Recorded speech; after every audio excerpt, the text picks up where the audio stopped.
د هلمند د اطلاعات او کلتور رئیس د یونما د جنوب زون له مسؤل سره وکتل.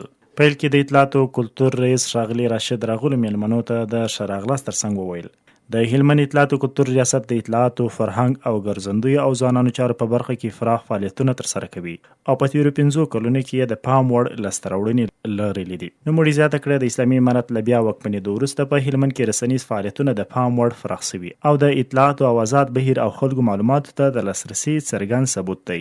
ښاغلي راشد همدارنګه د هلمند د تاریخي ابداتو او لرغونو سیمو یادونه وکړه. ویل په دې ولایت کې ګڼ تاریخي آثار او سیمې شته چې یو شمېر یې زیانمنې شوي او بیا رغونې ته اړتیا لري. د په وینا د دغو سیمو رغول به نه یوازې د تاریخي میراثونو په ساتنه کې مرسته وکړي، بلکې د ګرځندوی د ودې، د سیلانیانو د زیاتېدو او خلکو ته د کاري فرصتونو د برابرېدو لامل وګرځي.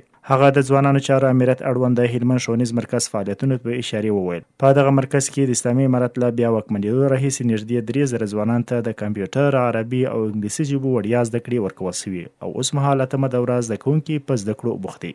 ورپسې د جنوب زون لپاره د یونما د سیاسي څانګې مسؤل البروټو بریرا وویل د یونما ادارې چارې تر ډیره د سیاسي تعامل، د بشري مرستو همغږي او د بشري حقوقو د څار پر محور راڅرخي. هغه زیاته کړه یونما له هغو ادارو سره نږدې همغږي لري چې له خلکو سره مستقیم اړیکه لري. د خلکو ستونزې او اړتیاوې د همدې ادارو له لارې راټولیږي او له اړوند مسؤلینو سره شریکې کیږي ترڅو تر ارزونې وروسته د بېلابېلو مرستندویو بنسټونو له لوري د اړتیا وړ برخو کې لا زیات ملاتړ ترسره شي. د لیدنې په پای کې د یونما مسؤلینو ډاډ څرګند کړ چې د هلمند اطلاعات او کلتور ریاست له لوري مطرح شوي غوښتنې به له اړوند مسؤلینو او همکارو بنسټونو سره شریکې کړي ترڅو د امکاناتو له مخې په یادو څو برخو کې لازمي همکاري ترسره شي.